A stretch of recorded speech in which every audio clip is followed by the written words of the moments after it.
Vegetable rice చేసుకోవడానికి కోసము కావాల్సిన పదార్థాలండి.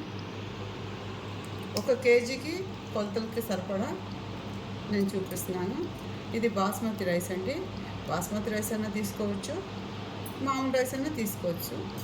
1 కేజీ బాస్మతి రైస్ నేను 4 గ్లాసులు తీసుకున్నానండి. 4కి గ్లాస్కి గ్లాసున్నర నీళ్ళండి. ఈ విధంగా నానబెట్టుకున్నానండి. తర్వాత దానికి కావాల్సిన కూరగాయలు: బంగాళదుంపలు అంటే ఆలుగడ్డలు, బీన్స్, పెద్ద ఉల్లిపాయలు, పచ్చి బఠానీ, క్యారెట్, పచ్చిమిర్చి, టమాటో. తాలింపుకు కావాల్సిన వస్తువులు: 1 కప్పు ఆయిల్ అండి. అంటే కప్ అంటే ఒక 3 స్పూన్లు ఉంటుంది. కొద్దిగా నెయ్యి, అల్లం వెల్లుల్లిపాయలు, లవంగాలు, సాజీరా, చెక్క, యాలకులు, జీడిపప్పు, బిర్యానీ ఆకు, మిగతా ఆకుకూరలు, కొత్తిమీర, కరివేపాకు, పుదీనా. ఇది ఏ విధంగా చేయాలో నేను ప్రాసెస్ చూపిస్తాను. స్టార్ట్ చేస్తున్నానండి. ఒక పాత్ర, వెడల్పాంత పాత్ర, కేజీ బియ్యానికి సరిపడే పాత్ర తీసుకున్నాను. ఆ పాత్రలో ఒక 3 స్పూన్లు నూనె వేసుకున్నానండి. మీ ఇష్టం అండి. ఆయిల్ ఎక్కువ తినేవాళ్ళు ఆయిల్ ఎక్కువ వేసుకోండి. ఇంకొక 3 స్పూన్లు గీ తీసుకున్నాను, నెయ్యి.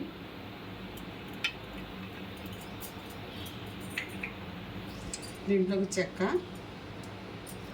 దాల్చిన చెక్క, ఒక 6-7 లవంగాలండి,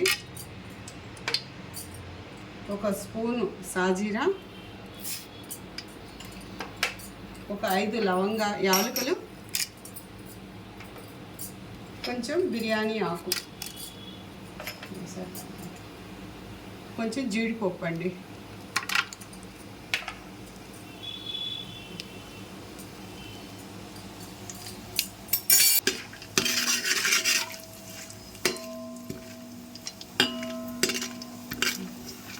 ఇట్లా వేపుతూ ఉండాలండి. ఈ స్పైసెస్ అన్నీ నేతిలో కానీ నూనెలో కానీ వేపుకుంటున్నప్పుడు మంచి స్మెల్ వస్తుందండి. ఇవి కొంచెం స్మెల్ వచ్చిన తర్వాత మనం దీంట్లోకి ఇవి కొంచెం వేగినాయండి స్పైసెస్ అంతా. ఇవి వేగిన తర్వాత దీంట్లో కొంచెం ఉల్లిపాయలండి, మనం సన్నగా తరిగి పెట్టుకున్న పచ్చిమిరపకాయలు వేసుకోవాలి.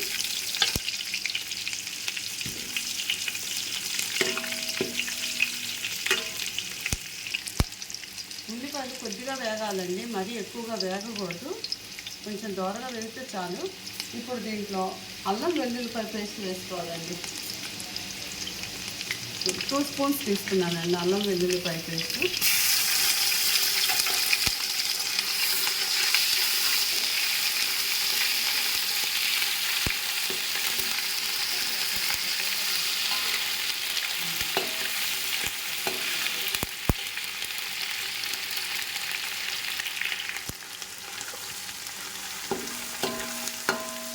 దుంపలు వేసుకోవాలండి. ఆలుగడ్డ, బంగాళదుంపలు,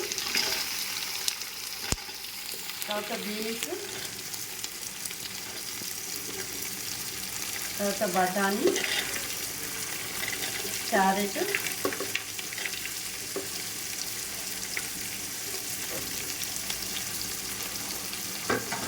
ఇవన్నీ వేసుకొని బాగా కొంచెం దోరగా వేసుకోవాలండి.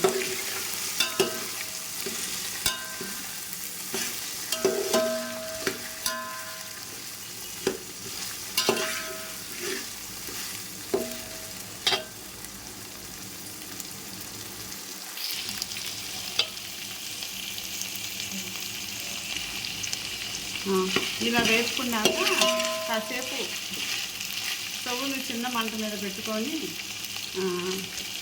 ఒక 3-4 మినిట్స్ అండి మూత పెట్టేయాలి.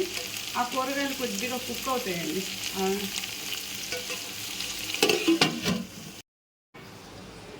ఇవి కుక్ అయ్యి ఒకసారి చూసుకోవాలండి.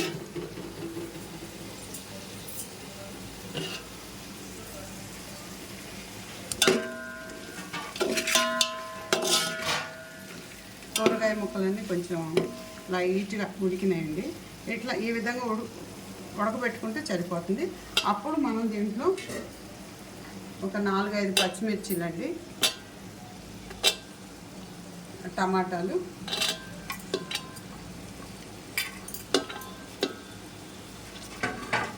ముందే ఎందుకు టమాటా వేయలేదంటే తొందరగా టమాటా ఉడికిపోతుందండి, చిరిగిపోతుంది. సన్నగా తరిగాను కదా, అందుకని మనకు టమాటా రైస్లో కనపడాలి పైకి, అప్పుడే టేస్ట్గా ఉంటుంది, తినడానికి కూడా బాగుంటాయి టమాటా. ఇక ఆఖరిగా దీంట్లో కొంచెం కరివేపాకు, కొంచెం పుదీనా, కొంచెం కొత్తిమీర అండి.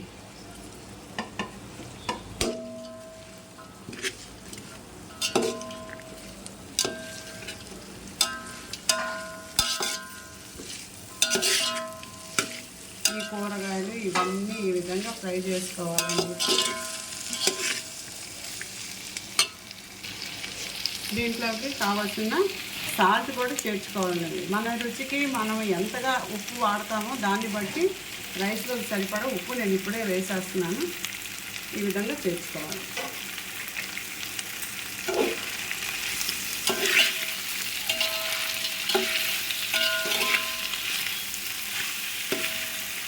ఇవన్నీ కేజీకి కొలతలండి. కేజీ రైస్కి నేను కేజీన్నర డబ్బాతో నీళ్ళు తీసుకుంటున్నానండి. అంటే ఒక డబ్బాకి 1.5 డబ్బా నీళ్ళండి. కేజీ డబ్బాతో తీసుకున్నాను రైస్, ఆ డబ్బాతోటి కేజీన్నర నీళ్ళు. మనం ఏదైతే గిన్నెతో తీసుకుంటామో ఆ గిన్నెతోటి ఆ గిన్నెన్నర నీళ్ళు పోసుకోవాలండి. అది కొలతని. ఇప్పుడు వీటిలోకి బాగా కుక్ అయిపోయినాయి. మనం దీంట్లోకి వాటర్ తీసుకుందామండి. 1.5 నీళ్ళండి.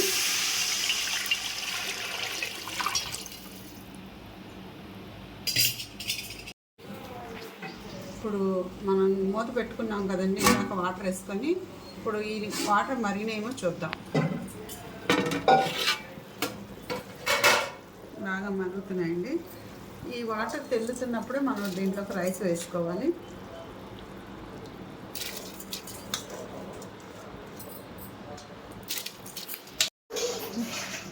రైస్ వేసేసానండి. మనం కొంచెం ఉప్పు చూస్తే కొంచెం కసిం అనిపించాలండి. మనం మజ్జిగన్నం, పెరుగన్నం తింటే ఎట్లా వేసుకుంటామో ఆ విధంగా ఉండాలి. దాన్ని బట్టి మనం చూసేసి, ఎందుకంటే మనం దీంట్లో కర్రీ వేసుకుంటాం, మళ్ళీ కర్రీలో కూడా ఉప్పు తగులుతుంది. రైతా చేసుకుంటే రైతాలో కూడా ఉప్పు ఉంటుంది, పెరుగు పచ్చడి. అందుకనే రైస్లో కొంచెం తక్కువగానే వేసుకుంటే మంచిదండి. సరేనండి, వాటర్ కూడా వేసేసాను, దీంట్లో రైస్ చేర్చాను. మనం మళ్ళీ మూత పెట్టుకున్నాం. మళ్ళీ ఒకసారి, ఎందుకంటే కూరగాయలన్నీ పైకి వచ్చేస్తాయండి. మనకి రైస్ మొత్తంలో కూరగాయలు అన్నీ, పుదీనా, కొత్తిమీర సమపాలంలో అన్నంలో అంతా మిక్స్ అయి ఉండాలి. అన్నం అయిపోయడానికి ఇప్పుడు మనం మంట తగ్గించుకొని ఒక 5 మినిట్స్ అండి, తడిని బట్టి లోపల మనకి ఎంత చెమ్మ ఉంటే ఆ చెమ్మని బట్టి ఒక 5 నిమిషాలు, 3 నిమిషాలు, 2 నిమిషాలు చూసుకొని మంట తగ్గించుకొని పెట్టుకోవాలండి. ఆల్మోస్ట్ రైస్ అయిపోయినట్టే. ఉమ్మగిల్లడం అంటారు కదండి, మగ్గడం అని, ఆ ప్రాసెస్లో ఉంది. మళ్ళీ ఒకసారి మూత పెట్టుకుందాం.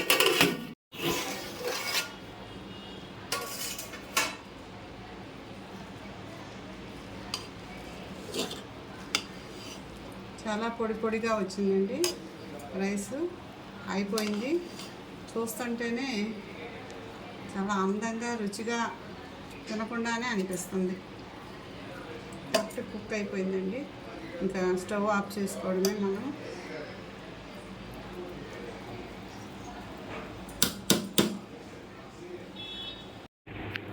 చాలా బాగా వచ్చిందండి ఈ కొలతలతో వెజిటేబుల్ రైస్. మీరు కూడా ఒకసారి చేసుకొని ట్రై చేయండి. అందుకే నేను మీకు ఇంత ఇంట్రెస్ట్గా కొలతలతో సహా చూపిస్తున్నాను.